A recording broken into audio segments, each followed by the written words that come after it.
Noticentro 1, CMI. Buenas noches, bienvenidos a las noticias. Los siguientes son los 3 hechos más importantes de hoy en Colombia. Colombia perdió la sede de los Juegos Panamericanos del 2027 que iban a ser en Barranquilla. La razón, el incumplimiento en los pagos a la empresa organizadora de los mismos. La ministra del Deporte, Astrid Rodríguez, se declaró sorprendida por la decisión. El alcalde de Barranquilla, a su vez, dijo que de presidencia le dijeron que el presidente Petro está en conversaciones con el presidente de Chile para que intermedie en que sea revertida la decisión. Vamos a hablar más de esta noticia en nuestra emisión nacional a las 9 de la noche. El aumento del giro del gobierno a las EPS por afiliados para 2024 pone en riesgo los contratos con prestadores de servicios y atención de usuarios por ser insuficiente, aseguran las EPS. Advierten también que con la inclusión de más de 160 productos y medicamentos nuevos al plan de beneficios se están hostigando los recursos. Las entidades agremiadas a ASEMI solicitan recalcular el aumento y que el gobierno presente el estudio con el que se definió el porcentaje que se ubicó en el 12% para este 2024. Ampliación de esta noticia en nuestra emisión nacional a las 9 de la noche. Quedó en libertad la primera reclusa que pagará su pena con trabajo comunitario. Noticentro 1 CMI conoció el fallo que por primera vez le da la boleta de libertad a una reclusa en Colombia a cambio de que haga trabajo social. La mujer que estaba en la cárcel del Espinal en el Tolima fue condenada a 39 meses de prisión por hurto calificado y agravado. Es madre, cabeza de hogar, sus hijos de 1, 3 y 7 años están repartidos en casas de familiares porque el padre de ellos también está en la cárcel, en su caso por violencia intrafamiliar. Vamos a hablar más de esta noticia en nuestra emisión nacional a las 9 de la noche. Las siguientes son las noticias más importantes del mundo hoy. Autoridades mexicanas logran liberar a los migrantes secuestrados en Tamaulipas, entre ellos 4 ciudadanos colombianos. Más de 100 muertos deja doble explosión en Irán cerca de la tumba del general dado de baja por Estados Unidos. Graves inundaciones en Europa por tormentas. Se registran varios muertos y afectados. Mujer ataca con cuchillo a pasajeros de tren en Japón. Justicia argentina suspende reforma laboral decretada por el presidente Javier Milei. En México, las autoridades rescataron a los 31 migrantes secuestrados el fin de semana, entre los que había 4 colombianos.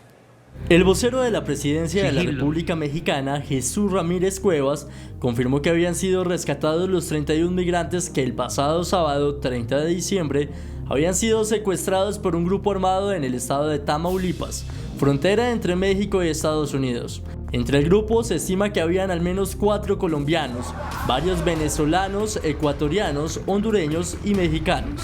Gracias al esfuerzo coordinado del gobierno de Tamaulipas, la Fiscalía General del Estado, la Secretaría de la Defensa Nacional, Guardia Nacional y la Secretaría de Seguridad y Protección Ciudadana, se logró rescatar los 31 migrantes que fueron secuestrados el 30 de diciembre de 2023. Ya están en manos de las autoridades y se les hará la revisión médica correspondiente. Tras el rescate, las autoridades mexicanas no aclararon qué grupo criminal estuvo detrás del plagio ni el motivo, pero aseguraron que los migrantes están seguros. En Irán, 2 explosiones causaron al menos un centenar de muertos durante un homenaje a un general asesinado en el año 2020.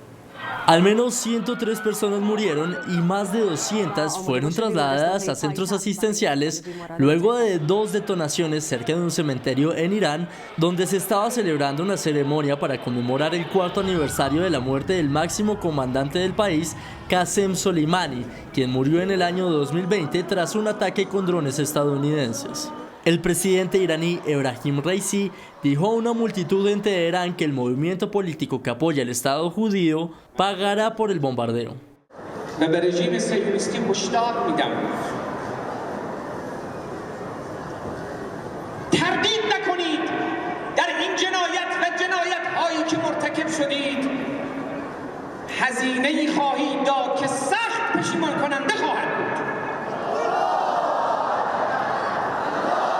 La República Islamista ha declarado este jueves día de luto por el respeto a las víctimas de lo que consideran el ataque terrorista más mortífero desde la proclamación del régimen en los últimos 45 años.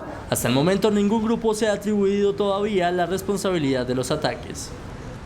El clima ha retrasado las operaciones de rescate de las víctimas del terremoto de 7,6 grados que hace 2 días sacudió el oeste de Japón.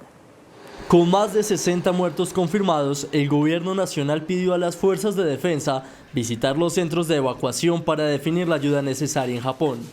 本日も各実動部隊において自衛隊の人員を1000名規模から2000名規模に増強するほか、自衛隊、警察において救助犬を2倍以上に増強するなど体制の強化を行い、人命第一で救命救助に全力を尽くしております。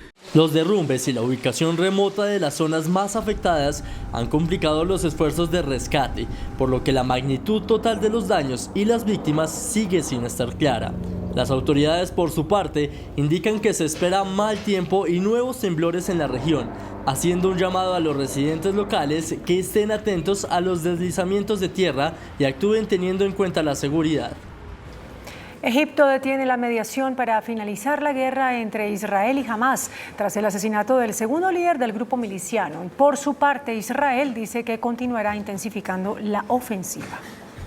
Tras los continuos bombardeos israelíes en el norte-sur de Gaza y en Beirut, capital del Líbano, el segundo líder de Hamás fue abatido, por lo que Egipto paraliza su mediación entre Israel y el grupo miliciano, lo que puede afectar el paso de ayuda humanitaria a la franja y a su vez la liberación de los rehenes. El ejército israelí ha comunicado que continuarán los intensos combates en la ciudad de Khan Yunis, donde asegura haber bombardeado un complejo de producción de armas de Hamás. Por su parte, el líder del grupo islamita libanés Hezbollah, Hassan Nasrallah, ha prometido una guerra sin límites y sin restricciones contra Israel si éste decide aumentar su escalada militar con el Líbano. El Ministerio de Sanidad gazatí ha comunicado que los bombardeos de la defensa de Israel sobre la franja han matado durante las últimas horas a 128 personas, dejando a su vez 261 heridos. La cifra de muertos en Gaza desde el inicio de la guerra asciende a 22.313 y a su vez 57.296 heridos. Países Bajos, Reino Unido y Alemania se encuentran en alerta por la tormenta Henk, que ha dejado 3 personas fallecidas y cientos evacuadas. Europa inicia el año con alerta por la tormenta Henk, la cual ha causado numerosos daños materiales y problemas en varios puntos de Países Bajos, por las fuertes lluvias que han ocasionado inundaciones, acompañadas de ráfagas de viento, que a su vez han causado daños en infraestructuras e interrupciones en determinadas vías, dejando 3 personas fallecidas, decenas de evacuados y cortes eléctricos en hogares. El Reino Unido también se ha visto afectado por la tormenta. Más de 300 alertas se han emitido ante la gravedad de las inundaciones y el retraso y el cierre de algunas líneas de transporte del tren. A su vez, en el norte de Alemania se ha registrado una considerable elevación en los niveles de los ríos y arroyos, luego de que a finales del año pasado se reportaran inundaciones ante las severas lluvias. Los servicios meteorológicos prevén que continúen las precipitaciones el resto de la semana en el continente. En Japón, en el tren de Tokio, una mujer apuñaló a 4 personas, dejando 3 de ellas gravemente heridas.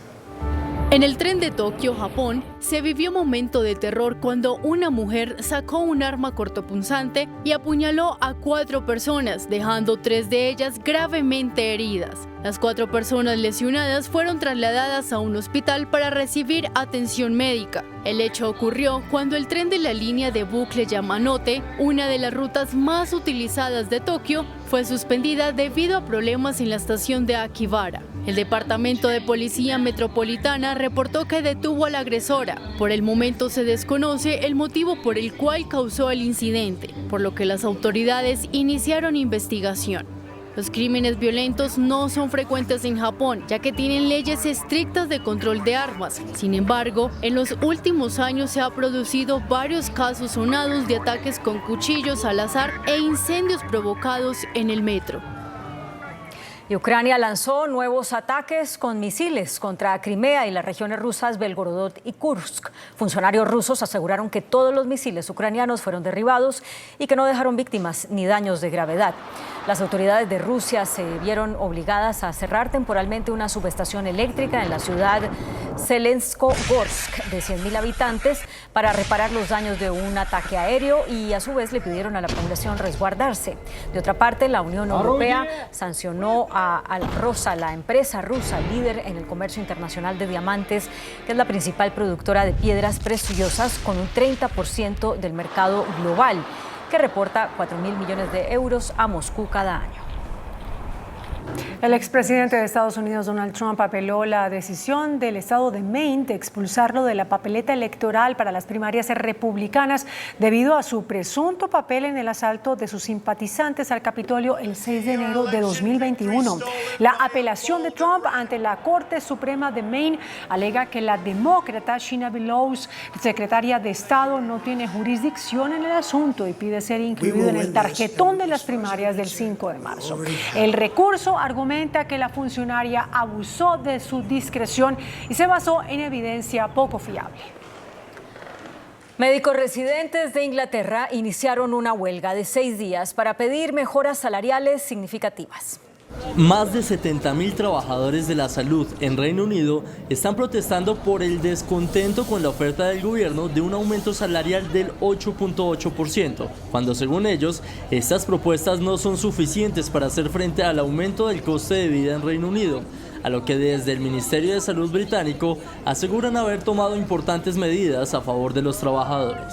El paro afecta directamente el servicio de consultas programadas, muchas de las cuales han sido canceladas al concentrarse los efectivos en las calles, en las que a los directivos del Sistema Nacional de Salud tildan como una de las semanas con más actividad prevista del año. La justicia argentina suspende temporalmente la reforma laboral propuesta por el presidente Javier Milei. La Cámara Nacional de Apelaciones del Trabajo fue quien pausó la propuesta recogida en el decreto de necesidad y urgencia que el pasado 20 de diciembre anunció el mandatario. Científicos europeos crearon un mecanismo para identificar el cáncer de mama por medio de las huellas dactilares.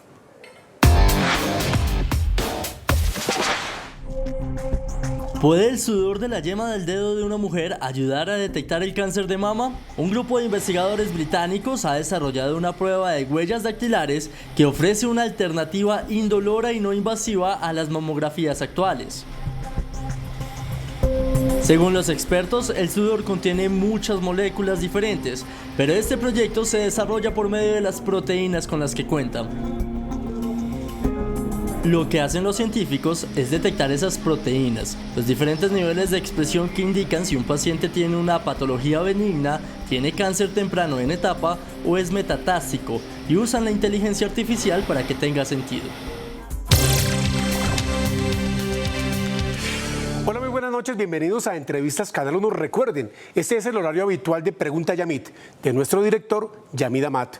Los mandatarios territoriales regionales comenzaron su mandato este 1 de enero. Uno de ellos, Alejandro Eder Garcés, de 48 años de edad, en su segundo intento, se convirtió en el mandatario de Cali, en reemplazo de Jorge Iván Ospina. Doctor Alejandro Eder, buenas noches. Gracias por aceptar estar aquí en Entrevistas Canal 1. Muy buenas noches, Gerardo, y un saludo muy especial a todos los televidentes. Doctor Alejandro, usted en su discurso en la Plaza de Caicedo, en la posesión, dijo que encontró Cali peor de lo que imaginaba. ¿Cuál es la situación que le entregó la administración anterior? Pues la situación es muy compleja. Si nosotros vemos, por ejemplo, arrancando con las finanzas de la ciudad, Cali es una ciudad que tiene los gastos inflados, tiene un número gigantesco de PS, por ejemplo, y unos gastos que no hacen sentido, pero además tiene los ingresos que están disminuyendo. Solo en el año pasado el recaudo del predial cayó en un 12% y el DANE calificó a Cali de número 22 en una lista de 22 ciudades en cuanto a generación de valor. Es más, en Cali se destruyó valor durante el último cuatrenio según el DANE. También recibimos una ciudad donde las empresas municipales en Cali vienen en caída también. En el 2020 tenían un EBITDA superior al 17%, hoy está alrededor del 15%. Y también hay una cantidad de contratos que no nos queda claro qué fue lo que contrataron a finales del año pasado. Es más, desde el 1 de enero estamos con nuestro equipo revisando bien para ver qué es lo que hay. Corfecali era una empresa que tenía un superávit de 5.000 millones de pesos al año, hoy tiene pérdidas de 4.000 millones de pesos al año. Mejor dicho, todo está patas arriba. Y el tema de Metrocali, la administración que salió, Metrocali también está desfinanciado, está en ley 550, tiene un par de procesos en contra que están andando por incumplimientos, pero para colmo de males también dejaron desfinanciados programas críticos, como por ejemplo el programa de alimentación escolar, los comedores comunitarios y también programas especiales para la atención de víctimas, en especial para víctimas de violencia contra la mujer y de feminicidio. Entonces, sí estamos en una situación muy difícil, pero ya estamos trabajando para recuperarla. Doctor Eder, usted manifestó que llegó a reconciliar a Cali, que es una ciudad bastante polarizada, a propósito de la palabra que escogió el diccionario de la Real Academia de la Lengua como la palabra del año en 2023. ¿Por qué Cali estaba tan polarizada o está? Pues Cali ha estado polarizada yo creo que hace muchos años. Cali desafortunadamente ha pasado por no solo 4 años, yo diría que 30 años donde hemos sido afectados por la violencia de los carteles, por la violencia de los grupos armados. Tuvimos los secuestros masivos del ELN, los secuestros masivos de las FARC, tuvimos una gran llegada de personas por desplazamiento del suroccidente del país y desafortunadamente tuvimos algunas personas que les gusta hacer la política incentivando al odio y a la polarización. Entonces nos han mantenido divididos, por así decirlo, para controlarnos. Yo el llamado que le hago a los caleños, a todos los caleños, es que tenemos que recuperar la dignidad de Cali, tenemos que revivir a Cali, pero para eso lo primero que tenemos que hacer es reconciliarnos.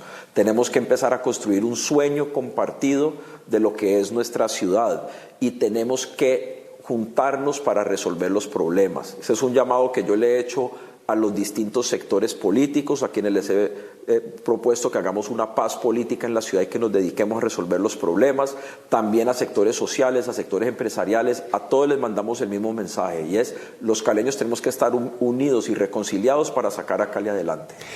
Señor alcalde, usted también dijo en su discurso de posición y enumeró algunas de sus metas para este cuatrenio. Dijo que va a ser una Cali sin hambre, una Cali segura y una Cali de oportunidades. Vayamos por partes. Comencemos con Cali sin hambre. Cali es una ciudad que, como Bogotá y las grandes urbes de nuestro país, recibe una gran cantidad de personas de migración interna que llegan sobre todo por el tema de la violencia, víctimas de ese conflicto interno que amenaza a Colombia. ¿Cómo va a hacer para que los caleños no aguanten hambre? Pues lo principal para lograr una Cali sin hambre es priorizando el tema. Y nosotros ya lo tenemos priorizado, tenemos inclusive una alta consejera que va a estar enfocada únicamente en el tema de Cali sin hambre. Segundo, es fortalecer los programas que ya existen para alimentar a nuestra población. En Cali actualmente hay 600.000 personas que no comen más de 2 veces al día o que comen 2 veces o menos al día, para ser más preciso. Entonces lo primero que vamos a hacer es fortalecer el PAE. El PAE hoy alimenta alrededor de 180.000 niños y niñas en colegios oficiales. Queremos ampliar el PAE para que incluya los colegios de cobertura, que son alrededor de 60.000 estudiantes más. Ahí estamos hablando ya de 240.000 personas, niños, niñas y jóvenes que recibirían alimentación.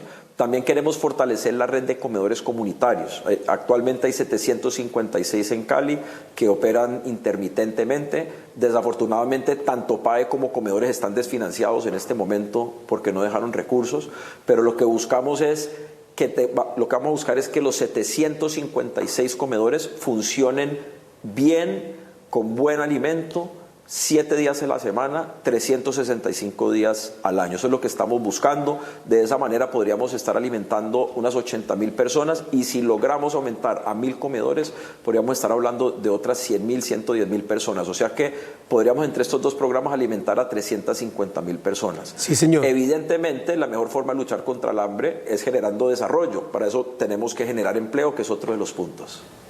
Cuando usted dice que cerca de 600.000 personas no tienen acceso a 2 comidas diarias, es casi el 25% de la población de Cali, que entiendo que está bordeando los 2.300.000 habitantes.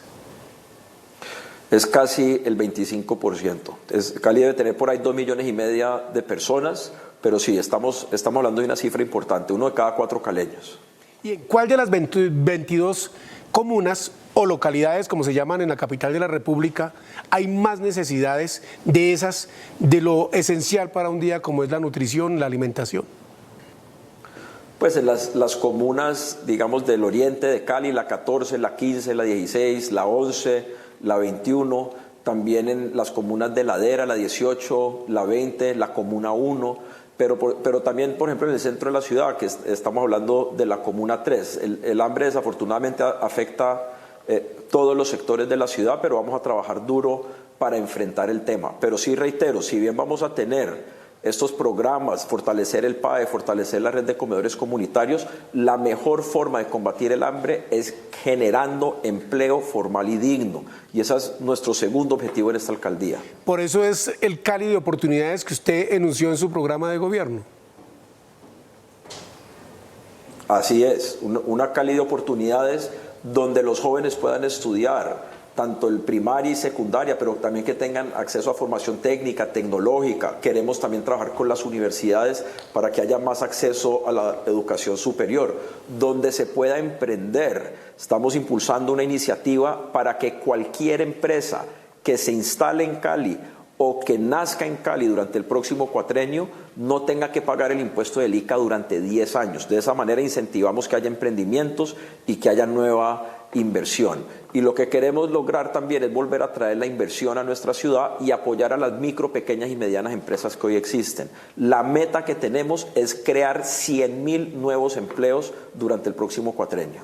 Señor alcalde Alejandro Eder, ¿cómo influye en ese cordón de miseria o en esa situación de pobreza y extrema pobreza que vive la capital del Valle del Cauca la migración venezolana, que por miles se ha asentado en diferentes ciudades del país?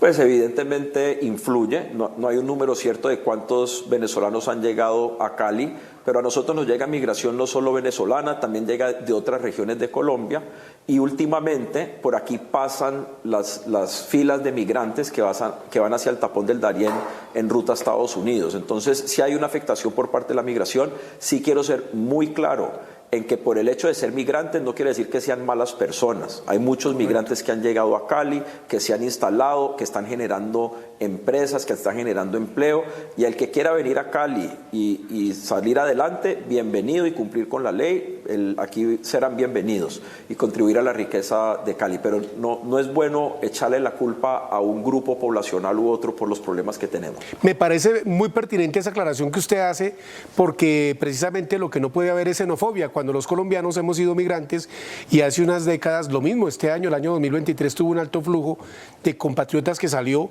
sobre todo hacia Estados Unidos y España. Cuando usted dice que contribuye esa población migrante al bono demográfico, es fundamental porque ayuda también a, por ejemplo, en un país donde nacen menos niños, a que haya una mayor y no nos envejezcamos tan pronto. Así es, pero también te digo algo, ¿por qué países desarrollados aceptan tantos migrantes? En parte por lo que decís, pero también por lo general cuando un migrante viene a vivir a la tierra de uno es porque está buscando un mejor futuro. Entonces, y eso va para tanto los migrantes internacionales, pero también las personas que vienen de otras regiones del país.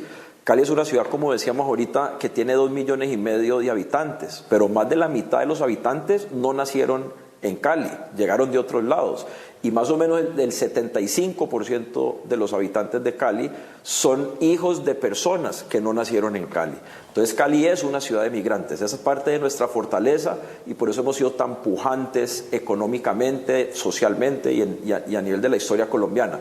Entonces lo que vamos a hacer en nuestra alcaldía es ayudar a que los migrantes que se quieran quedar aquí de otras regiones de Colombia o inclusive Venezuela puedan encontrar su camino en Cali, se puedan formar para el trabajo y puedan ojalá contribuir al desarrollo económico de nuestra ciudad. Y para lograr todo eso hay un propósito en el que confluyen casi la totalidad de los mandatarios posesionados este 1 de enero, la seguridad. Usted ayer estuvo en diferentes calles de la ciudad de su ciudad, la capital del Valle del Cauca, encabezando operativos de encerramiento, de seguridad. ¿Cómo es eso para devolverles la tranquilidad y la seguridad a los caleños?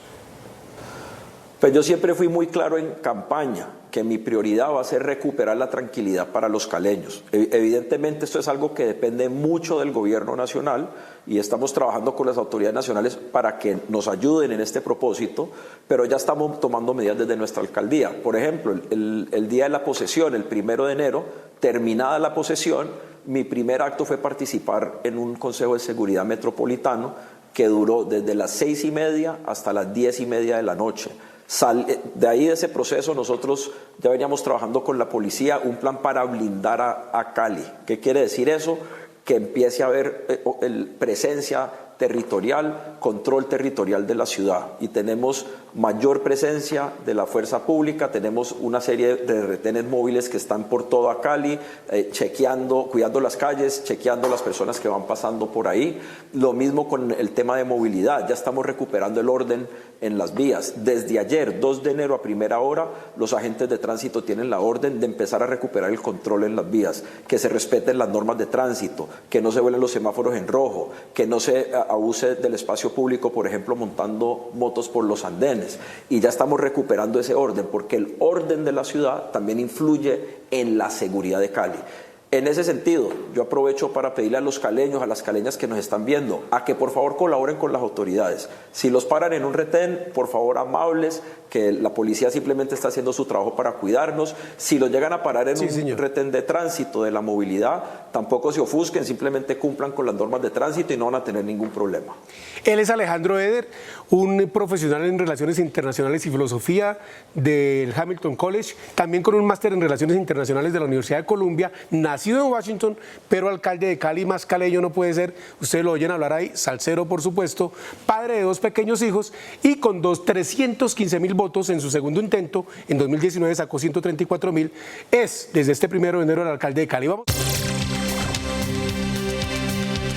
Regresamos a Entrevistas Canal 1 con Alejandro Eder Garcés, alcalde de Cali, y quien ha dicho que quiere recobrar la confianza, la reconciliación, la seguridad para la ciudad, que le dio la orden y el designio de regir sus destinos hasta 2027.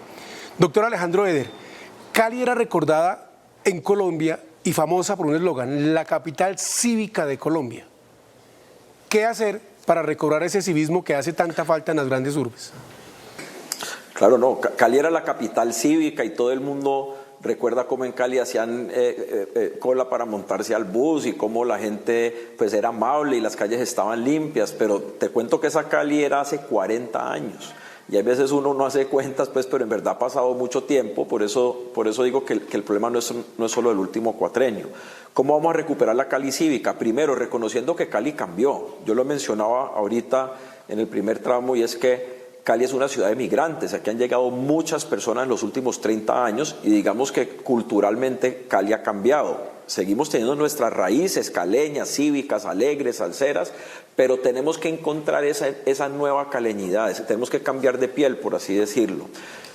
Tenemos que también, desde la administración, impulsar de nuevo el civismo. Lo vamos a hacer con cultura ciudadana, tal como se vio en Bogotá hace unos años con el alcalde Antanas Mocus, pero también haciendo cumplir las normas de la mano de la autoridad, de la policía, de guardas de tránsito, de la inspección, vigilancia y control. Como lo dije en campaña, Cali la recuperamos con amor y control. Usted dice que esa Cali cívica fue hace 40 años. Su papá fue alcalde nombrado, cuando se nombraban los alcaldes, por el presidente de la República, por el entonces presidente Virgilio Barco, quien gobernó 1986-1990. Henry James Eder fue alcalde del 86 al 88. La Cali de su papá a la Cali de usted, ¿cuál es el notorio cambio que usted más vislumbra? No, pues ha habido muchos cambios, Gerardo, pero yo lo que diría es que tenemos que entender que Cali ha sido muy golpeado por los últimos 30 años de violencia. Aquí sufrimos el tema de los carteles, también sufrimos los secuestros masivos del ELN, los secuestros masivos de las FARC, los desplazamientos. Seguimos viviendo en una región que está convulsionada. A 40 minutos de donde yo estoy sentado hacia el sur comienzan las siembras de coca en el país. Entonces Cali es una ciudad que ha estado muy apachurrada por el entorno. Inclusive lo vimos ahorita el 1 de enero, el asesinato del concejal electo en Tuluá, hace un mes un carro bomba en Jamundí. Entonces nosotros tenemos que recuperar esta situación poniendo a Cali a marchar otra vez. Necesitamos recuperar la dignidad de Cali, necesitamos recuperar la actividad y la pujancia económica de Cali, que todavía está ahí. Seguimos siendo uno de las grandes urbes y grandes centros económicos de Colombia. Y tenemos que lograr que Cali empiece a proyectar desarrollo hacia la región. Eso es uno de nuestros objetivos. Le vamos a trabajar duro y estamos convocando otros actores, incluyendo al gobierno nacional, para que nos apoyen en estas metas. Usted es un hombre de empresa privada, su familia lo ha sido, pero también han combinado el servicio público. Usted fue consejero presidencial de reintegración y fue negociador, mucha gente lo olvida, en el gobierno de Juan Manuel Santos, negociador alterno en La Habana, en el proceso que llevó a feliz término con gran parte de la entonces guerrilla de las FARC el proceso de paz. No obstante, doctor Alejandro Eder, mucha gente no sabe que su abuelo, Henry Eder, fue el primer secuestrado un año después de que esa guerrilla surgió en 1964. En 1965 su abuelo Henry Eder fue secuestrado y asesinado. ¿Cómo trabaja una persona por la reintegración, como usted lo ha hecho, y con esa vocación de servicio por la paz después de una tragedia familiar, aunque usted no había nacido, como la que vivió su familia? Sí, mi abuelo Harold Eder fue secuestrado y asesinado por las FARC en 1965. Y eso es un evento pues, que marcó mi familia y como muchas otras familias colombianas, a partir de los 80 pues, sufrimos muchos secuestros. Inclusive yo tuve que vivir muchos años en el exterior por la situación de violencia. Pero eso a mí me condujo que desde una muy joven edad, desde que tendría por ahí 12 años, tomé la decisión de dedicarle mi vida a trabajar por la paz de Colombia y por el desarrollo de Colombia. Por eso yo termino estudiando estudios de seguridad, estudios de resolución de conflictos, me volví experto en varios conflictos, trabajé en el gobierno nacional desde el año 2007 o 2006 en el tema de reintegración, donde estuve 8 años, fui negociador en el proceso de paz, he sido consultor en procesos de seguridad y de paz en otros países, pero por eso también tomo la decisión de dedicarle mi vida al servicio público, porque a pesar de ser de una familia empresarial y también de ser empresario, pues yo encontré que mi norte era ese, es ayudarle a Colombia, haciendo las cosas de una manera distinta, tratando de reconciliar al país, tratando de mostrar que es posible hacer las cosas por el camino del bien. Y eso es lo que hoy, Gerardo, me tiene aquí, hoy sentado al frente tuyo y de los televidentes como el nuevo alcalde de Cali. Sí, señor, después de esa experiencia con el doctor Harold Eder, que ocurrió en 1965, pues usted siempre ha sido connotado buscador de la reconciliación nacional. Doctor Eder, ¿cómo afectó el estallido social esa polarización en Cali? ¿Y cómo hace que una persona, cuando en ese estallido social se hablaba de ricos, de gente de bien y de gente que salía de las calles, el que usted sea un hombre de empresa, eso es bueno, positivo o negativo para que usted pueda ejercer en esa búsqueda de reconciliación su mandato en este cuatrenio?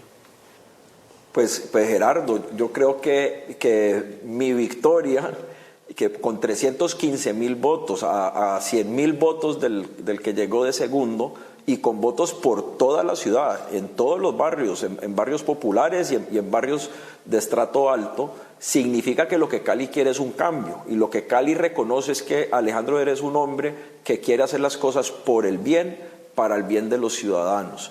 Y también que todos esos discursos odiosos, esos odios de clase que nos han tratado de inculcar, pues ya no le están calando a la gente.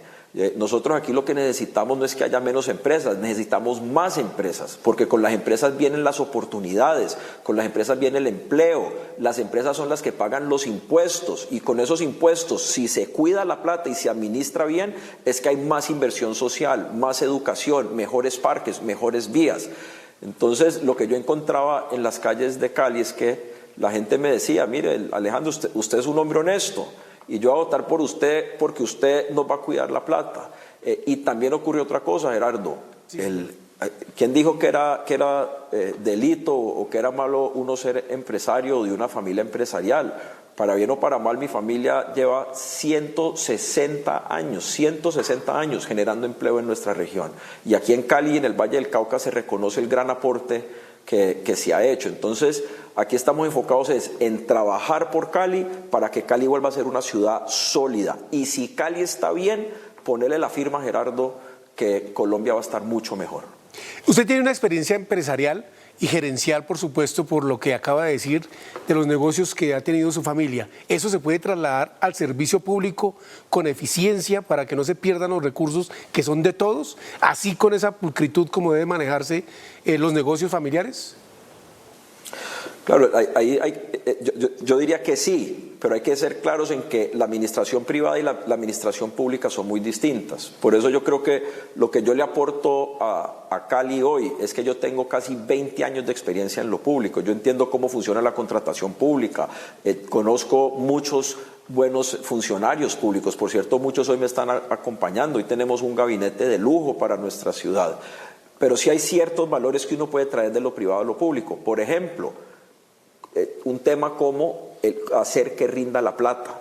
Si uno cuida los centavos, los pesos se cuidan solos. Y ese es el principal mensaje que yo le hago a mi equipo y a mi gabinete. Sí, segundo, servicio al cliente. Nosotros al fin y al cabo somos servidores públicos. Nosotros tenemos que tratar bien al público.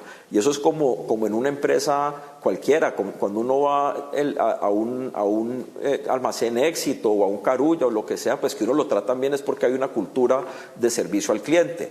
Y yo te digo, francamente, no puede ser que uno lo traten mejor en el Éxito o en Carulla que en una dependencia del sector público. Entonces vamos a trabajar mucho para mejorar ese servicio que se le presta a la ciudadanía. Entonces, sí está eso. Y finalmente, pues uno en el mundo privado uno se rodea por los mejores. Pues eso mismo estamos haciendo aquí en la Alcaldía de Cali. Nos estamos rodeando con personas con experiencia en lo público y en lo político, pero que sean excelentes técnicos, que sean personas que van a cuidar la plata y que van a trabajar por los caleños y las caleñas. Doctora Eder, ¿y cómo va a ser su relación con el gobierno nacional? El gobierno del presidente Gustavo Petro, que entra en controversia con varios dirigentes, varios exalcaldes, que son ahora alcaldes nuevos, como sus colegas de Barranquilla, Alejandro Char, o de Medellín, Federico Gutiérrez, donde se ve un ánimo confrontacional entre la nación y el municipio. ¿Cómo plantea usted las relaciones con el gobierno Petro? Pues la iniciativa de reconciliación y de paz política que tenemos aquí en Cali es para todo el mundo. Yo no soy del pacto histórico, yo no soy de izquierda, para nadie es misterio eso, pero yo estoy aquí es para trabajar por Cali. Y para poder sacar a Cali adelante es importante que trabajemos con el gobierno nacional, respetando al presidente y a las instituciones nacionales. Y eso es el mensaje que yo le he pasado al gobierno, lo que he hablado con los ministros y los otros funcionarios con los que he dialogado, y estoy seguro que vamos a armar un buen equipo de trabajo. ¿Por qué es importante eso? Porque es que los problemas que tenemos en Cali son muy serios. Cali es de las 4 ciudades capitales, es la más rezagada, es la única que en los últimos 30 años, desde que hay elección popular de alcaldes, no ha despegado. Pues nosotros necesitamos que esta alcaldía sea la primera alcaldía de una fila de por lo menos 4 o 5 alcaldías para levantar a Cali y que Cali vuelva a ser una ciudad sobresaliente en Colombia. Y por eso nuestro foco va a estar en lograr una Cali sin hambre, en lograr 100.000 nuevos empleos netos para nuestra ciudad, en recuperar la tranquilidad y la seguridad de los caleños y en volver a activar la inversión y la actividad económica como el turismo y la inversión directa extranjera. Entonces todo eso lo vamos a empezar a hacer y para eso no tenemos tiempo para estar en peleas ideológicas, por así decirlo. Y la llave que usted acaba de suscribir con la gobernadora Dilian Francisca Toro en su segundo mandato en el Valle del Cauca, ¿cómo es y para qué es? Pues es lo mismo, Gerardo.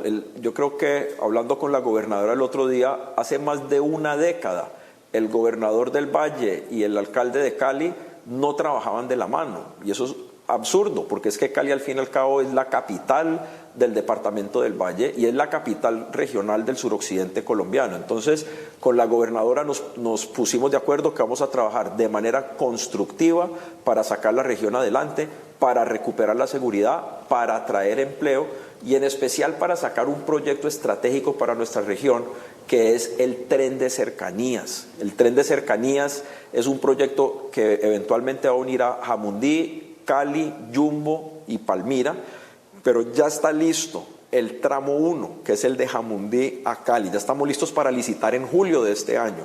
Entonces estamos uniendo esfuerzos para lograr sacar ese primer tramo, porque solo la construcción de ese tramo puede generar 10.000 nuevos empleos y en su paso por Cali se vuelve el mayor proyecto de renovación urbana de nuestra ciudad. Entonces estamos muy entusiasmados con ese proyecto y lo vamos a trabajar junto con la gobernación.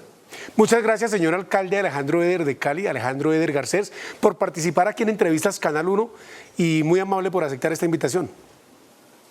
Muchas gracias, Gerardo. Un saludo muy especial a todos los televidentes y a los caleños y las caleñas. Para recuperar la dignidad de nuestra ciudad, para recuperar el futuro, todos tenemos que trabajar en ello. Entonces, por favor, que cada uno de nosotros se comporte como el ciudadano y como la Cali que queremos ver. Alejandro Eder Garcés, el alcalde de Cali para el cuatrienio 2024-2027. A ustedes, televidentes, muchas gracias por la sintonía y los invitamos a continuar aquí con las noticias de Colombia y del mundo en Noticentro 1 CMI. Buenas noches.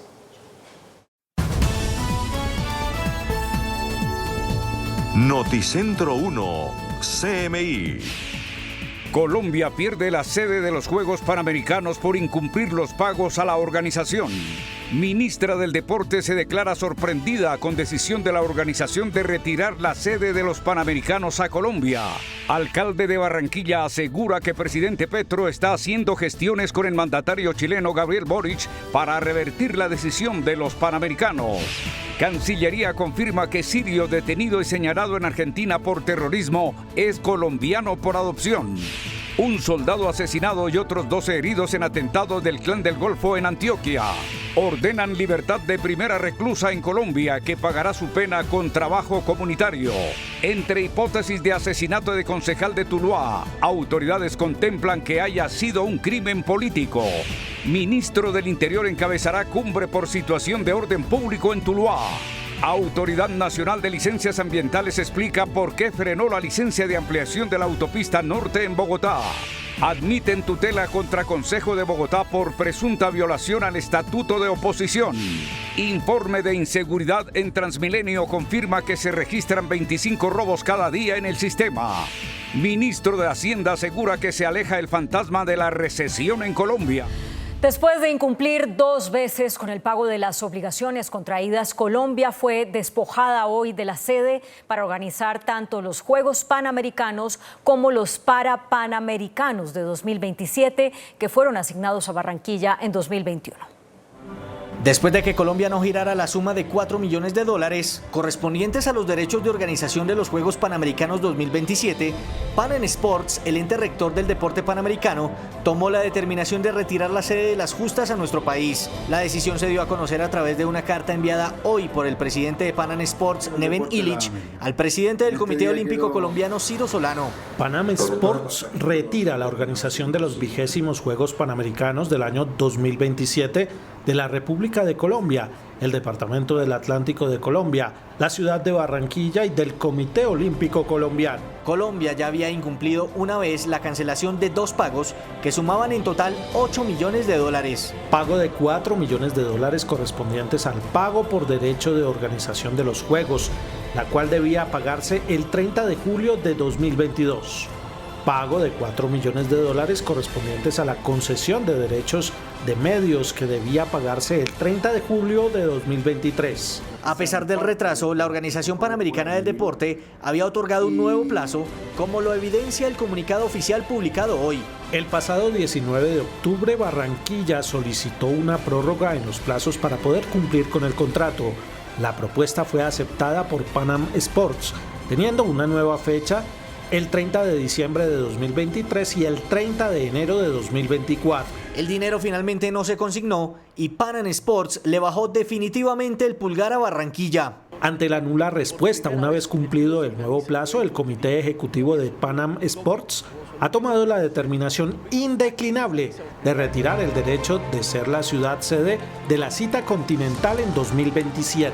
Desde el Congreso de la República, el representante a la Cámara por el partido de la U, Miguel Salcedo, ya había advertido desde diciembre de 2022 que la sede de los Juegos estaba en riesgo por falta de gestión. Se lo dimos a la entonces ministra María Isabel Urrutia y a la actual ministra Astrid Liliana Rodríguez. Fueron a Chile, recibieron la bandera, se comprometieron y nunca hubo compes. Por las consecuencias tanto económicas como deportivas que pueda generar la cancelación de la sede para Barranquilla de las Justas, desde el Congreso de la República se anunció que se citará a debate de moción de censura a la ministra del Deporte, Astrid Viviana Rodríguez. Precisamente la ministra del Deporte, Astrid Viviana Rodríguez, se declaró hace pocos minutos sorprendida por la decisión de Panama Sports de retirar la sede de las Justas a Barranquilla.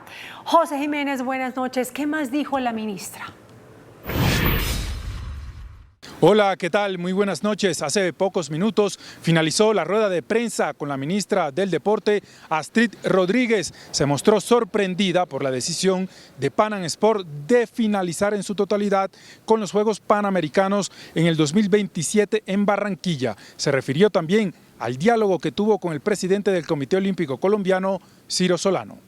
De manera sorpresiva, el día de hoy he recibido una comunicación que ustedes conocieron tanto por medios y por página de Panama Sport, donde envía una carta al presidente del Comité Olímpico Colombiano manifestando la decisión unilateral y al contrario de lo acordado con este ministerio de rescindir el contrato y cancelar la realización de los Juegos Panamericanos y Parapanamericanos 2027. Si bien desde el Ministerio del Deporte se confirma que existe la totalidad para pagar la deuda, la ministra explicó por qué no se realizó el pago en las fechas establecidas. Había dos opciones: dejar el pago que teníamos en diciembre, que teníamos la plata en cuentas por pagar, pero el Estado, esas cuentas por pagar seguramente, y como nos lo dijeron, posiblemente las pagarían en marzo, o sea, el desembolso como tal llega en marzo. O la otra opción, dejarlo con presupuesto en enero de 2024 y hacer el pago en enero de 2024. Yo hablo con el presidente y le digo, tengo la plata en enero para hacerlo más rápido. A pesar de la decisión de Panam Sport, se espera desde el Gobierno Nacional, del Ministerio del Deporte exactamente, que se pueda revertir la decisión y los Juegos puedan realizarse en Barranquilla en el 2027. Para Noticentro 1 CMI, informó José Jiménez. Gracias, José. Y en Barranquilla, el alcalde Alejandro Char dijo que el presidente Gustavo Petro le aseguró que hará todo lo posible por recuperar la sede de los Juegos para la capital del Atlántico. Tras conocer la carta que Panam Sport envió al Comité Olímpico Colombiano, el alcalde de Barranquilla, Alejandro Char, no pierde la esperanza de que los Panamericanos en el 2027 se puedan celebrar en esta capital. Yo estoy muy triste porque Barranquilla viene peleando esto hace 5 años. Yo mismo, apenas se terminaron los centroamericanos, fui a Miami 3 veces, fui a Perú, a los Panamericanos de Perú, y todo se adelantó porque Barranquilla peleó por esto. Manifestó que el problema no ha sido de dinero, sino una falla en un trámite. Que la plata sí está, yo conozco, yo he visto los registros contables nacionales donde la plata sí está. Entonces, tengo que decirle que sí hay interés porque ahí está el dinero, lo que faltó fue girarla cuando donde se tuvo que haber girado, que era antes del 31 de diciembre, donde también hay otra cuota del 31 de enero. Añadió que igualmente están los otros 4 millones de dólares que se deben girar el próximo 31 de enero. Entonces la plata se tiene ya hoy, se tiene completa, entonces se tienen los 8 millones de dólares, ya se está trabajando. Acabo de hablar, insisto, con Presidencia de la República y el mensaje que se está hablando con el gobierno chileno para que ayude a intermediar en esta situación. Calificó como una lamentable noticia la decisión de Panam Sport, pero confió en que pueda darse reversa en las próximas horas. El gran derrotado es el deporte colombiano, son los deportistas colombianos y no podemos permitirlo, son nuestros niños. Confió el alcalde en que con los buenos oficios entre los presidentes Petro y Boric se puede llegar a un buen término y que Barranquilla y el Caribe puedan acoger las justas deportivas. Como una vergüenza, calificó el exministro del Deporte Ernesto Lucena el incumplimiento en el pago de las obligaciones contraídas con la Organización Panamericana que llevaron al retiro de la sede para Barranquilla de las Justas en 2027. Lucena, primer funcionario en ocupar el cargo de ministro del Deporte en Colombia, se declaró dolido por el retiro de la sede de los Panamericanos 2027 a Barranquilla. Esto es una tristeza inmensa para el país y para el mundo del deporte. Desafortunadamente, pues lo que firmamos en el 2021 para que se realizaran, y hay que decirlo, los juegos más importantes desde el punto de vista deportivo en este hemisferio son los Panamericanos, que le traerían grandes cosas a Colombia. Hoy nos vemos entristecidos y con mucha sorpresa de que nos hayan quitado la sede. Lucena pidió establecer responsabilidades ante lo que calificó como una vergüenza. Yo creo que aquí el Ministerio de Hacienda, el Ministerio del Deporte, repito, el Comité Olímpico tienen que hablarle al país y contarle realmente qué fue lo que pasó, porque esto es grave y como lo dije tal vez en un medio digital, esto es una vergüenza internacional. Lucena apuntó directamente contra la gestión del Ministerio del Deporte, encabezado por Astrid Viviana Rodríguez, en medio de este fracaso dirigencial. Entra la reflexión. Si no somos capaces de darle la altura que necesita un ministerio, la pregunta es si debe seguir existiendo. Colombia se puede ver abocado a más sanciones a nivel internacional por su mala gestión frente a la organización de un evento de la magnitud de los Juegos Panamericanos y Parapanamericanos. Las EPS solicitaron que se revise y se reajuste el aumento hecho para el 2024 a la unidad de pago por capitación, que es la cantidad de dinero que el Estado les gira por cada afiliado que tienen. Advierten que tanto la atención como los contratos están en riesgo. Hay una intención de acelerar por la vía reglamentaria y por la vía de la acción ejecutiva. Lo que se ha pretendido a través de la reforma pues es que es este cambio de modelo con unas aseguradoras haciendo una cosa diferente. El aumento del 12% del giro que realiza el gobierno a las EPS por cada afiliado pone en riesgo la contratación con prestadores y la atención de usuarios al ser insuficiente, aseguran las EPS agremiadas a Gestar Salud y a SEMI. Tienen muchísimas dudas frente a cómo hacer los contratos nuevos, la transferencia del incremento a los prestadores que ya venían prestando los servicios y cómo financiar con ese mismo porcentaje las nuevas actividades. Consecuencia natural es que se siguen debilitando, se siguen deteriorando los niveles de cartera y esto afecta finalmente a los usuarios, es decir, es una profundización de la crisis. Además, esta resolución, que incluye más de 160 servicios y medicamentos nuevos en el plan de beneficios, presiona el uso de recursos, afirman las entidades. Se encarece y va a aumentar las frecuencias sobre esos medicamentos, esas tecnologías, esos procedimientos, y eso tiene también un cálculo asociado que no conocemos. ¿Qué se incluye? Algunos medicamentos de cáncer, algunas tecnologías que estaban fuera del POS, que son en general medicamentos, digamos, para enfermedades de alto costo y algunas huérfanas.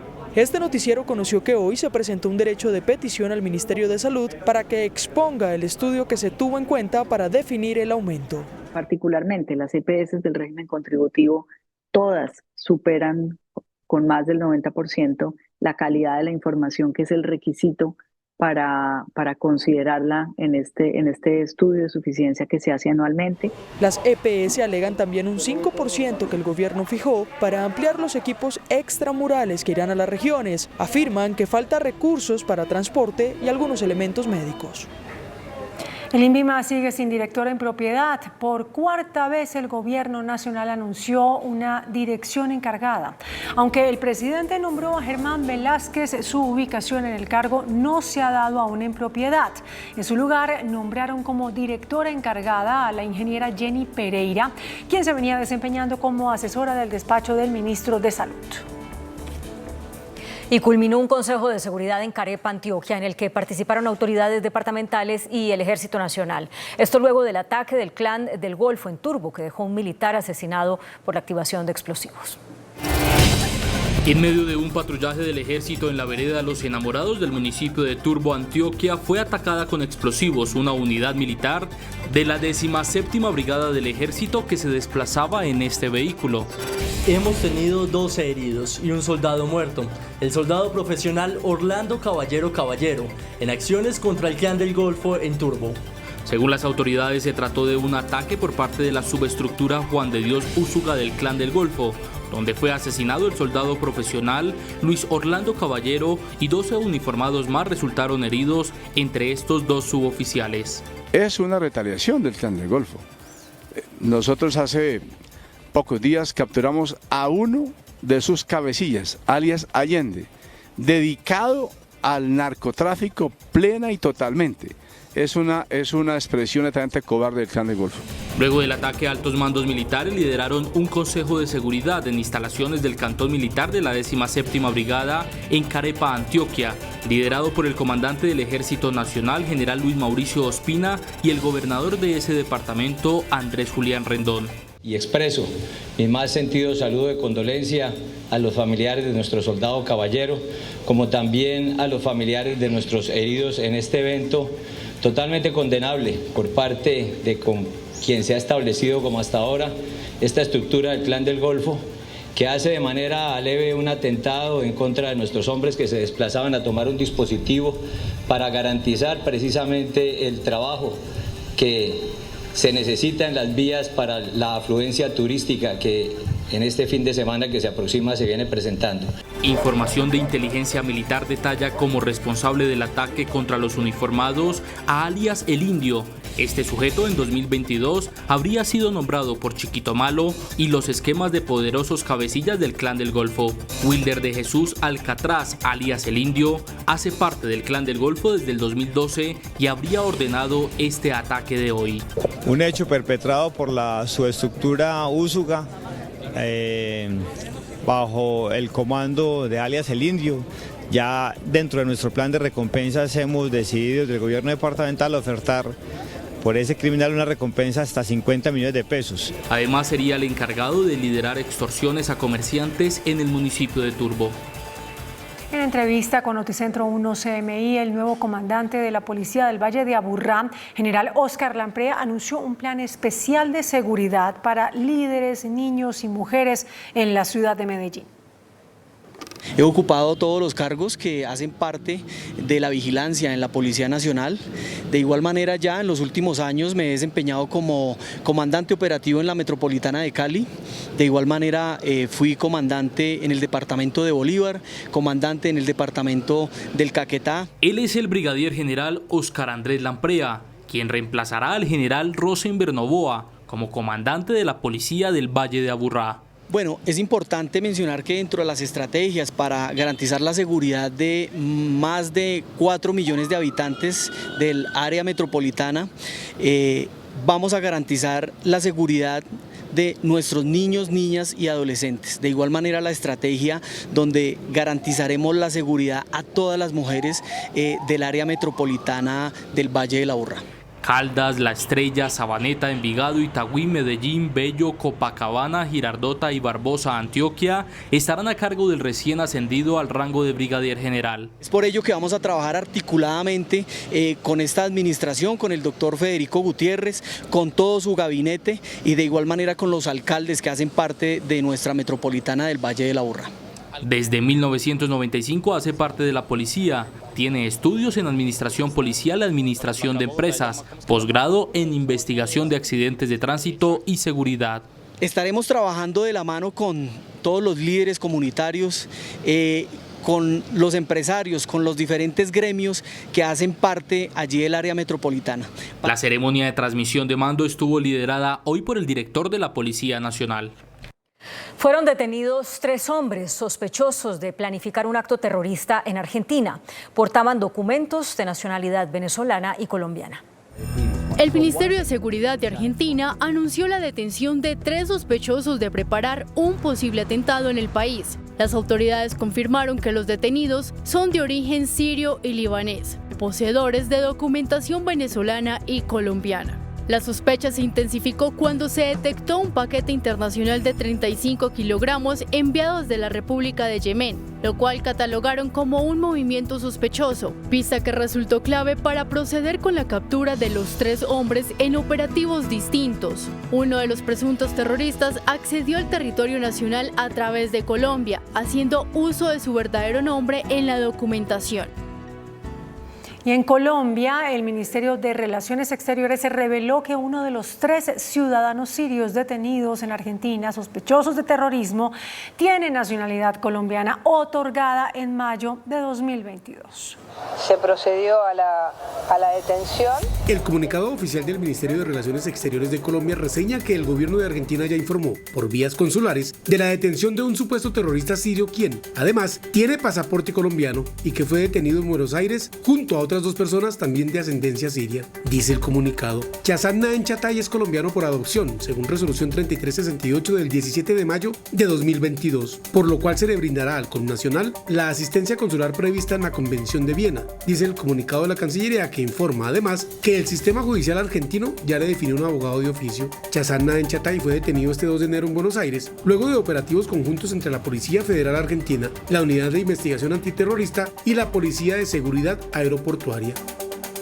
Empezó a ser aplicada la ley que condona la cárcel a cambio de trabajo comunitario. Noticentro 1 CMI conoció el caso de la primera reclusa del país que quedará en libertad por cuenta de esta ley. La mujer es madre cabeza de familia. Tendrá que trabajar 3 años gratis para reparar el daño causado. Noticentro 1 CMI conoció el histórico fallo que por primera vez le da la boleta de libertad a una reclusa en Colombia a cambio de trabajo comunitario. Es cuestión de horas para que la mujer pueda salir a ejecutar un servicio comunitario en vez de estar privada de la libertad.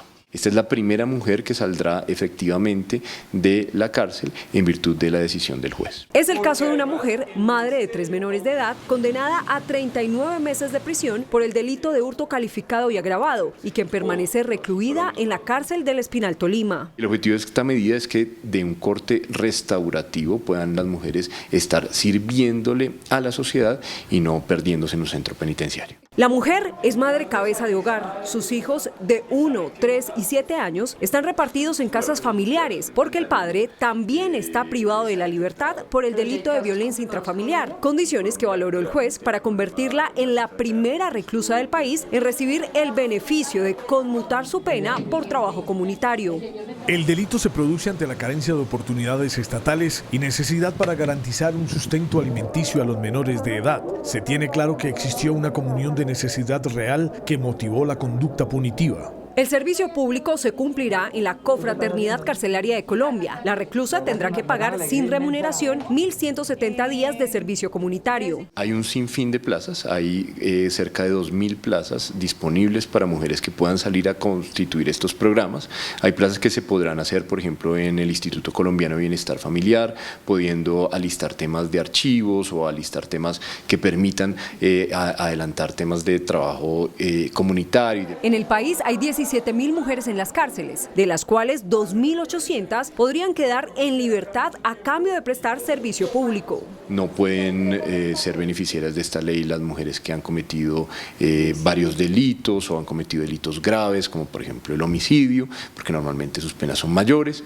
No pueden serlo tampoco mujeres que han usado los menores para poder ejecutar los delitos, ni tampoco mujeres que han ejecutado delitos como la violencia intrafamiliar, por lo que vuelven al seno de sus hogares. La ley 2292 del 2003 fue diseñada para las reclusas madres y busca otorgarles la libertad a cambio de trabajo comunitario no remunerado.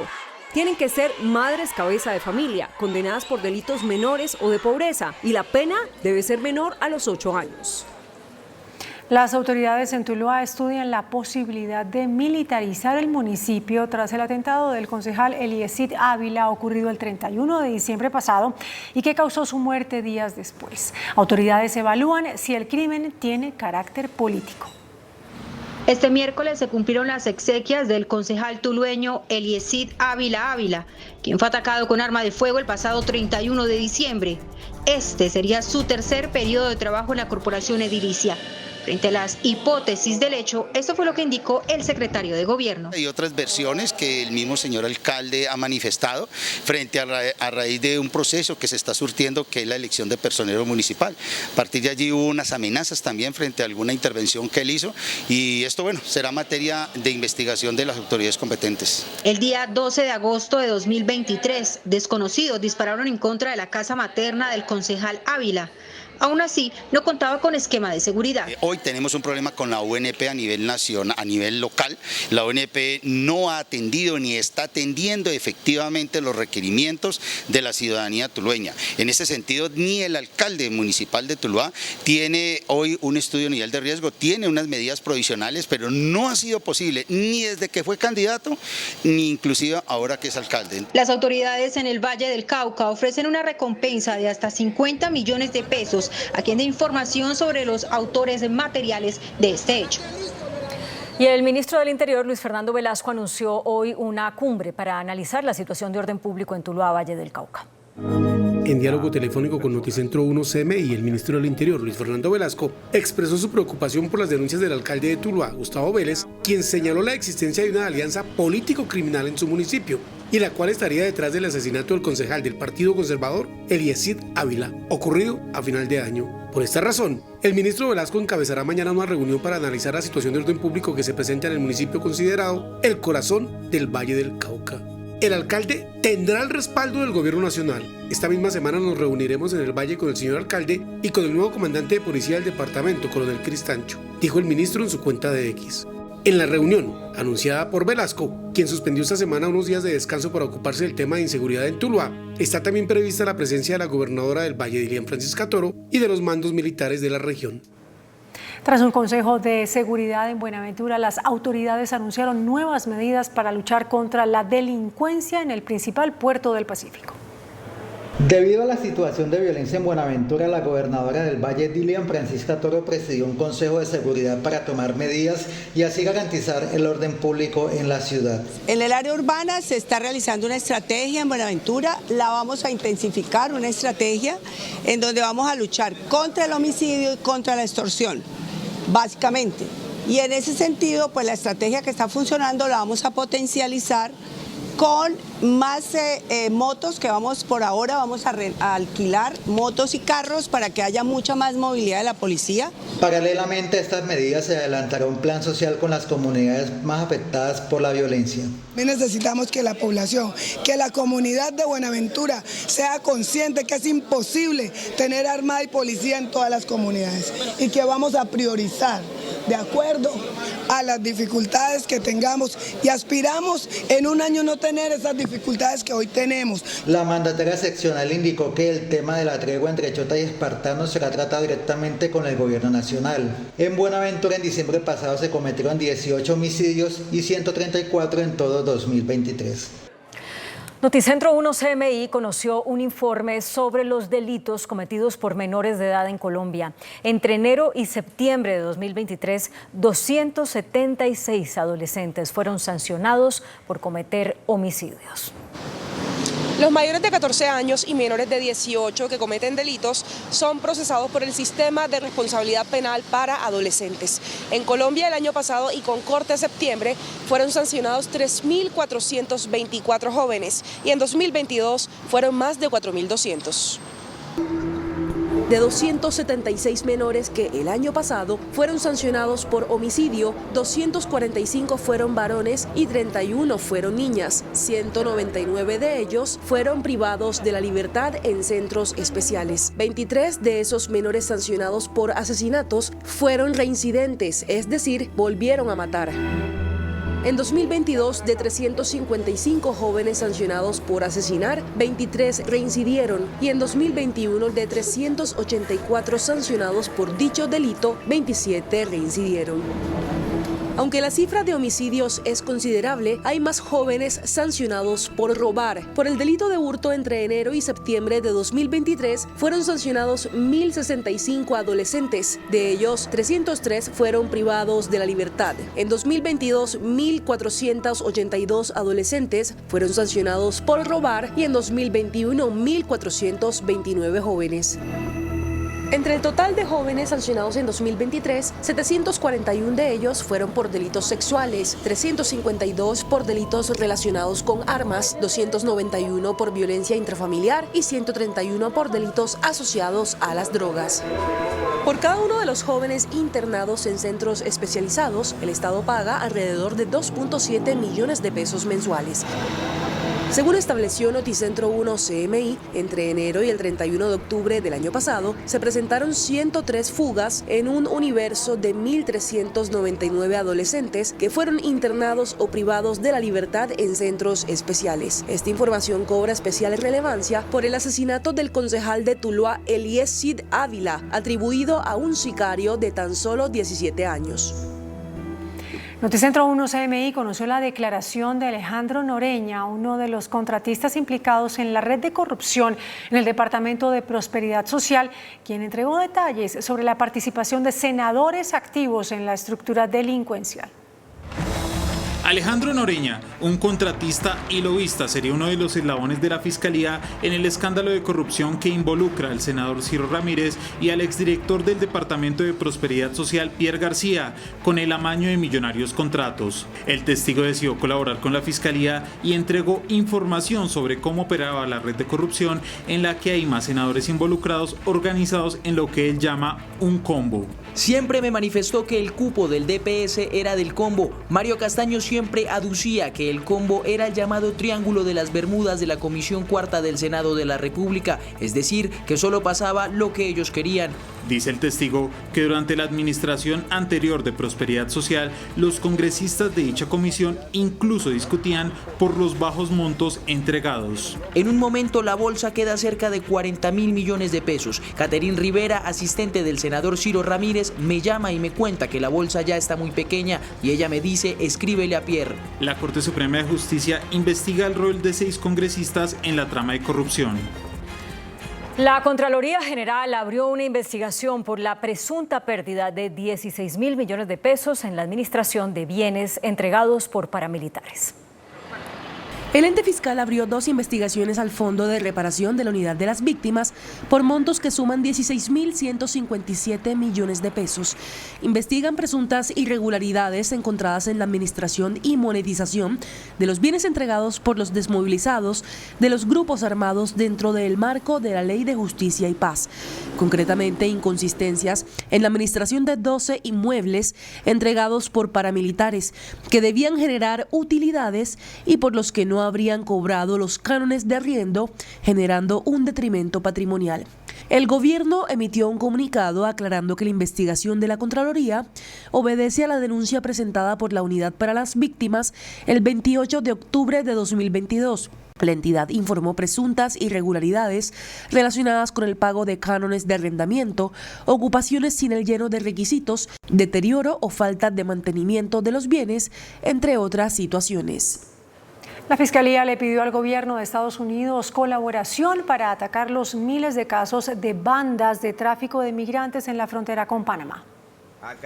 Más de 1.243 personas estarían involucradas con el tráfico de migrantes que cruzan desde Colombia a Panamá por la selva del Darién. La cifra hace parte de un informe elaborado por la Fiscalía que detalla que 649 de los integrantes de las redes de tráfico de migrantes han sido capturados, 468 personas han sido llevadas a juicio por estos delitos y han sido decomisados más de 240 bienes. Que están ubicadas en diferentes sectores del país, ¿cierto? Y que lo que hacen es empezar como a ofrecer sus servicios, empezar a reclutar personas que tienen esa necesidad y a partir de ese trabajo de reclutar esas personas es que empiezan a definir las rutas por donde pueden pasar. La Fiscalía incluso le pidió al gobierno de Estados Unidos colaboración para atacar a las redes de trata de personas. El tráfico de migrantes es un delito. Entonces esas organizaciones se aprovechan pues de esa necesidad de los migrantes para digamos generar rutas, cobrar dineros para facilitar el ingreso o el tránsito de esos migrantes hacia principalmente Estados Unidos. El ente acusador ha priorizado estas investigaciones ante el aumento de estos casos. El gobierno nacional firmó el contrato para construir la primera universidad pública en el Catatumbo, en norte de Santander. El complejo educativo debe estar listo en 2025. Universidad del Catatumbo.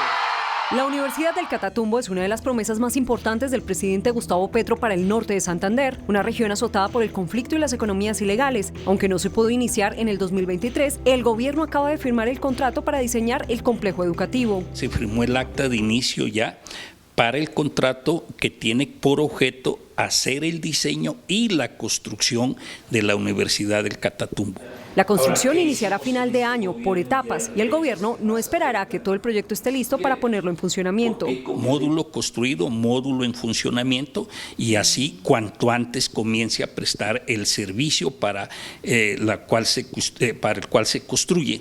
Y entre tanto, utilizando instalaciones de los colegios, de bibliotecas, distintas universidades van a ofertar programas de educación superior para el Catatumbo desde el primer semestre del año que viene. La inversión en la primera universidad pública del Catatumbo asciende a 39.000 millones de pesos. Y terminaría su construcción en el 2025. El complejo educativo y social contará con jardín infantil, colegio de básica primaria, residencias universitarias, casa del adulto mayor y un centro cultural y recreativo. La Autoridad Nacional de Licencias Ambientales frenó el trámite de licencia del proyecto de ampliación de la autopista norte en Bogotá. De los 39 requisitos solicitados por la ANLA al proyecto de ampliación de la autopista norte, 25 no cumplieron con la información suficiente. Aparte de la ausencia de información respecto a la conectividad hídrica y ecológica, encontramos que no se cumplieron temas relevantes como la armonización de las obras que están planteadas para la ampliación de la autopista norte con el plan de ordenamiento zonal de la zona norte. También oficiamos al Acueducto de Bogotá en nuestra tarea de preguntar otros conceptos a entidades y resulta que en el trazado que viene desde la calle 191 hasta la 245 también existe un traslape con la red matriz Tibito Casablanca del Acueducto de Bogotá. Cuando existen este tipo de traslapes, la concesionaria debe solicitar un concepto. La autoridad aseguró que el proyecto no se frena con esta decisión. No frena el proyecto. La decisión de archivo significa que no tuvimos la información a completitud para tomar una decisión. De manera que la concesionaria, en cualquier momento, cuando subsane los vacíos que encontramos en el estudio de impacto ambiental, en particular con los temas de conectividad de los humedales, puede presentar nuevamente el trámite ante la ANLA. Aunque la concesión aseguró a través de este comunicado que respetará y acatará la medida, advierte que se podría afectar una reciente inversión de 217.000 millones de pesos. El concesionario hará uso del recurso de reposición que le permite la ley respecto de la resolución emitida por la autoridad ambiental, con el fin de exponer nuevamente los argumentos que garantizan la protección del medio ambiente y solventan las dudas expuestas por la ANLA. Meses atrás, esa autoridad ya había archivado un trámite de licencia ambiental por razones similares. Se trata del proyecto Regiotram de Occidente. Un juez aceptó una tutela contra la elección de la mesa directiva del Consejo de Bogotá por presunta violación al estatuto de oposición. Concejales del Pacto Histórico festejaron la decisión. El juez 12 municipal de conocimiento de Bogotá admitió la acción de tutela presentada en contra del Consejo de Bogotá por no haber otorgado la primera vicepresidencia de la mesa directiva al Pacto Histórico. El tiro le salió por la culata.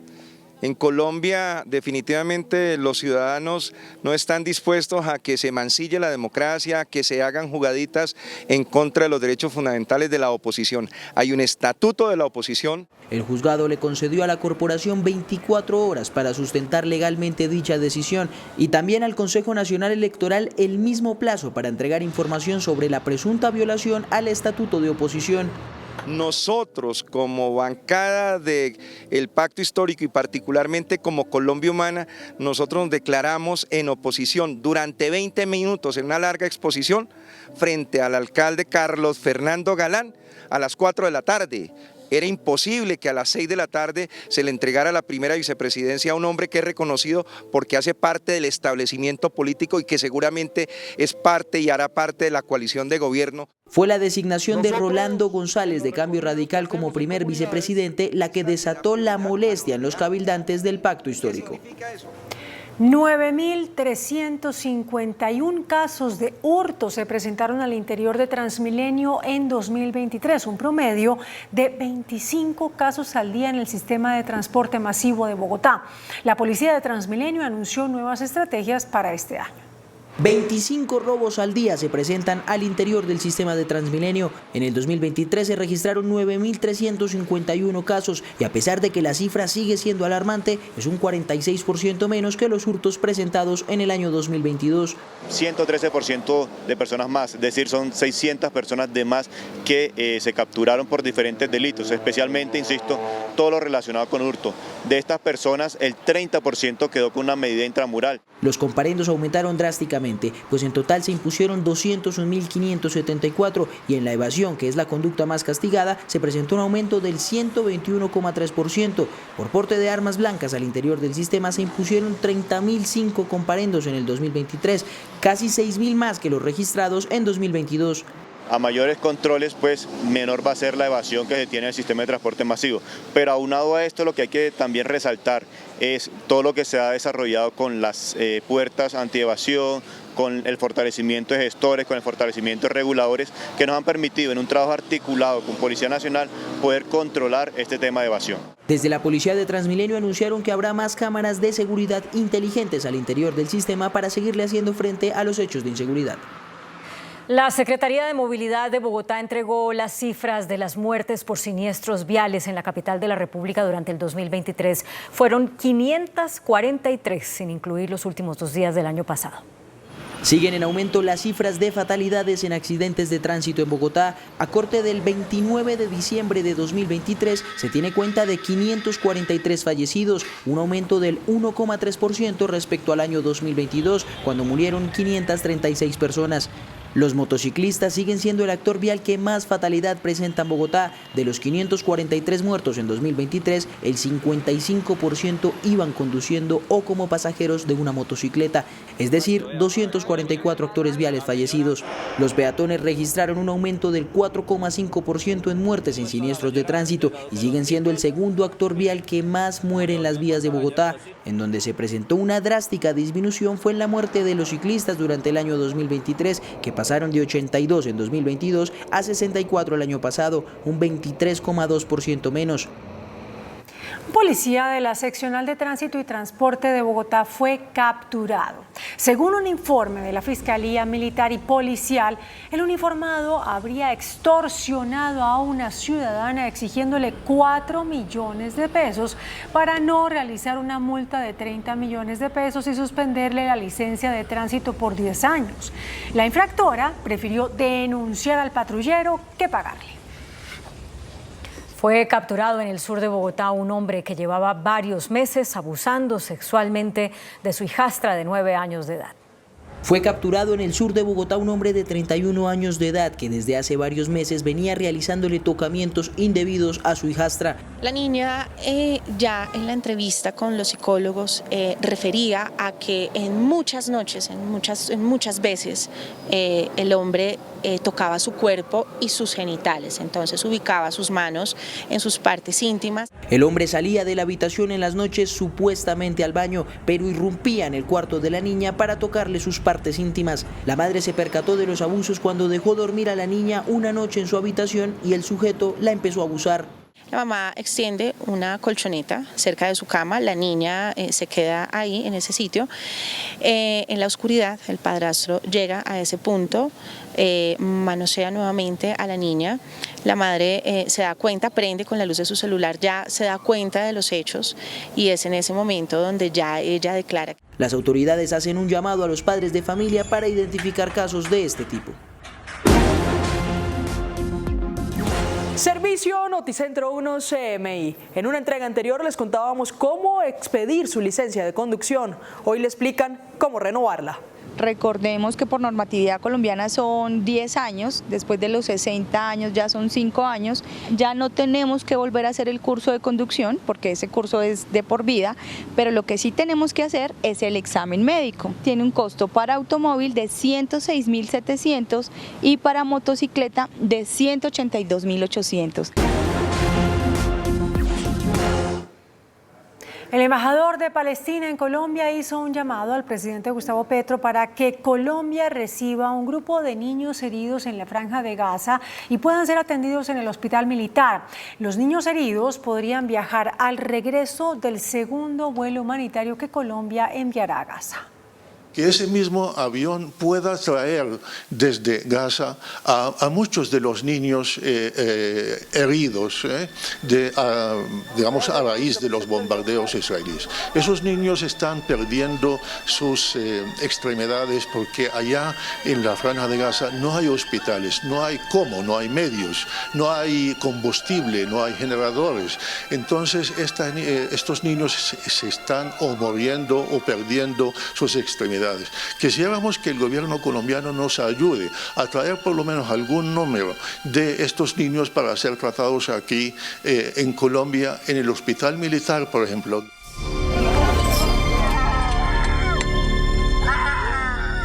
Es el llamado del representante del pueblo palestino en Colombia. El embajador habló sobre la situación en Gaza y dice que los bombardeos israelíes dejan 200 muertos diarios. La situación está peor que nunca.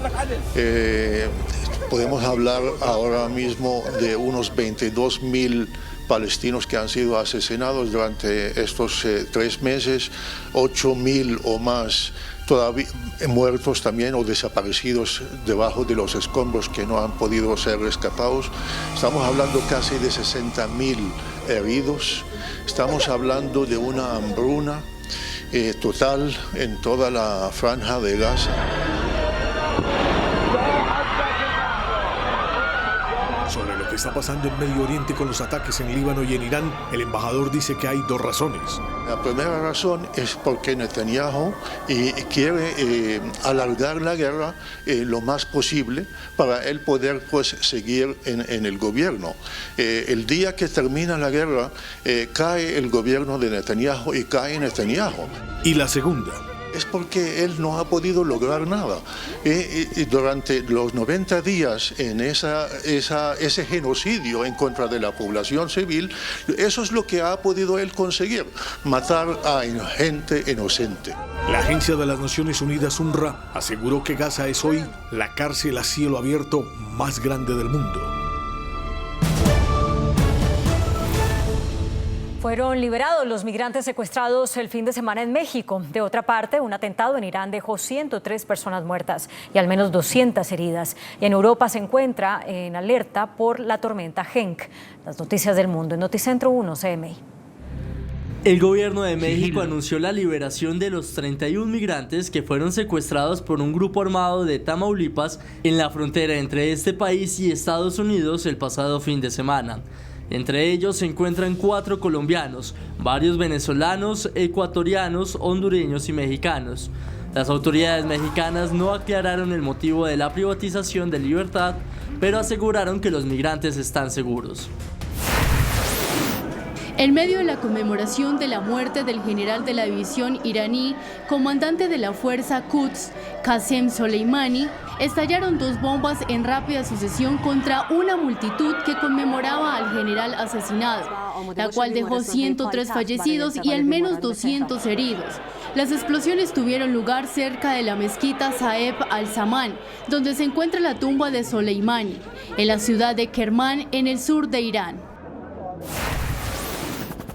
Varios países de Europa se encuentran en alerta por la tormenta Henk, que ha dejado 3 personas muertas y fuertes lluvias e inundaciones en varios puntos de Bélgica, Francia, Reino Unido, Alemania y Países Bajos, con decenas de evacuados, daños materiales y cortes eléctricos en los hogares. El gobierno de la República Islámica de Irán acusó a Israel de estar detrás de los ataques en la ciudad de Kermán, que dejaron centenares de víctimas. 2 explosiones ocurrieron cerca de la tumba del general Qasem Soleimani, mientras sus seguidores se aprestaban a participar en el homenaje por el 4º aniversario de la muerte del militar. El embajador iraní en Colombia, en su castellano aprendido en España y Argentina, es claro en su posición sobre los responsables de los ataques hoy en la República Islámica. Sionistas israelíes, ellos están detrás de todos los actos terroristas en nuestra región. Ellos en varias ocasiones nombraron que van a aprovecharlo, van a castigar a la nación iraní, van a castigar a los seguidores del general Soleimani. Y ellos están detrás de todos estos tipos de actos de terroristas. Para Irán, Hoy es un día triste. Los terroristas son unos terroristas muy crueles, que no es nuevo en nuestra región.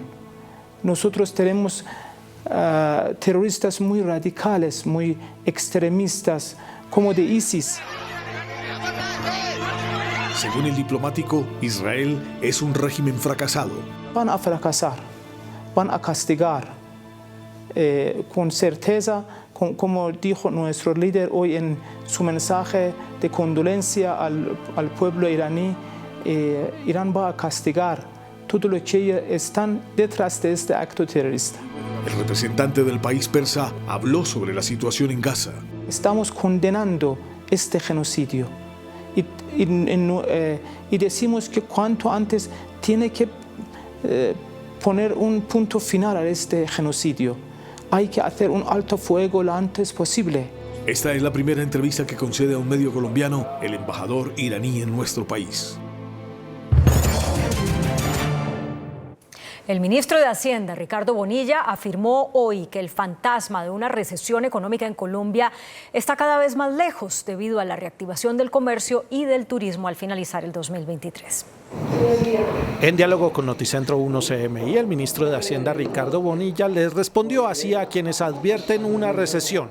Aquí aspiramos con el cuarto trimestre, a que en el cuarto trimestre tengamos un consolidado también positivo, y que finalmente el año termine alrededor del 1.2% de crecimiento. Eso nos alejaría el fantasma de la recesión. Según los datos del gobierno, en diciembre le fue bien a la economía. Usted se encontró con que otra vez los centros comerciales y otro tipo de comercio, de locales comerciales estaban llenos. Y no de gente mirando, de gente comprando. Entonces todo indica que aquí sí hubo una reactivación del comercio. Y curiosamente hubo un boom hotelero y hubo un boom de transporte.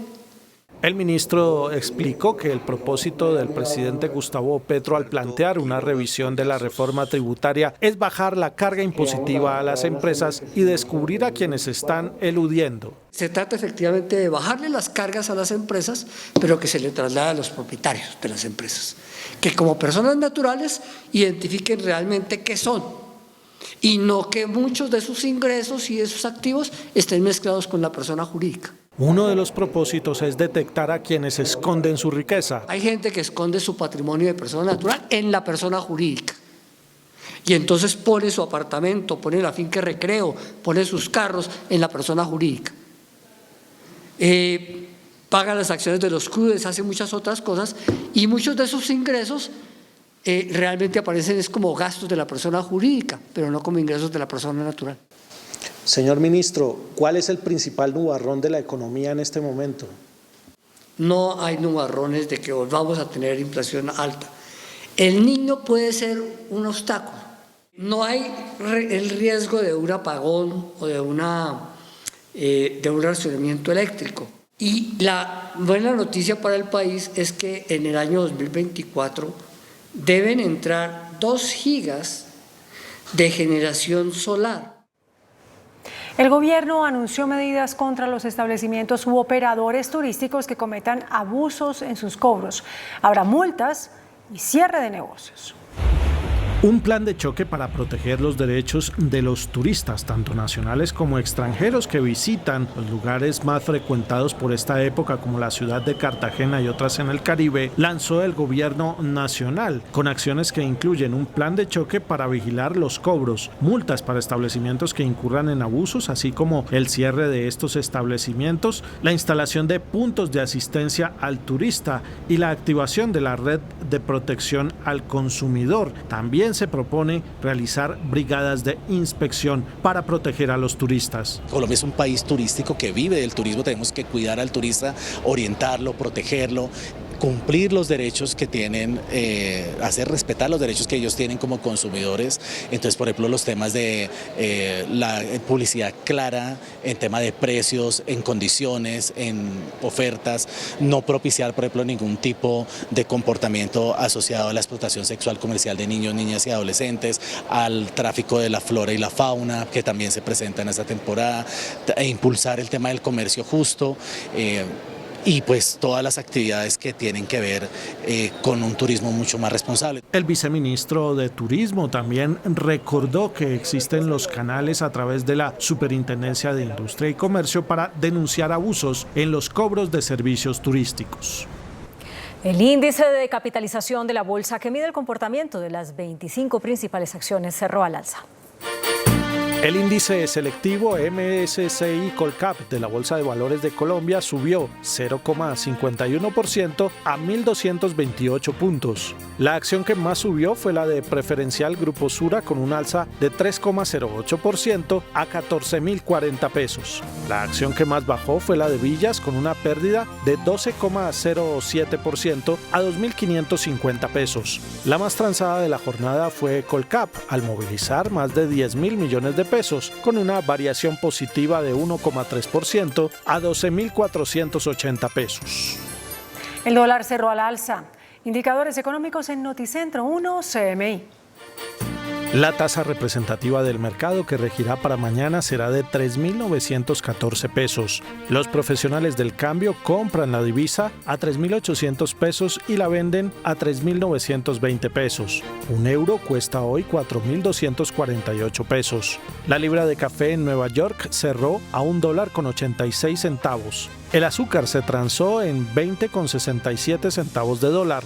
El barril de petróleo WTI se cotizó en $70,02 el barril. La referencia Brent para Colombia se cotizó a $78,49. Una acción de Ecopetrol cuesta 2.420 pesos.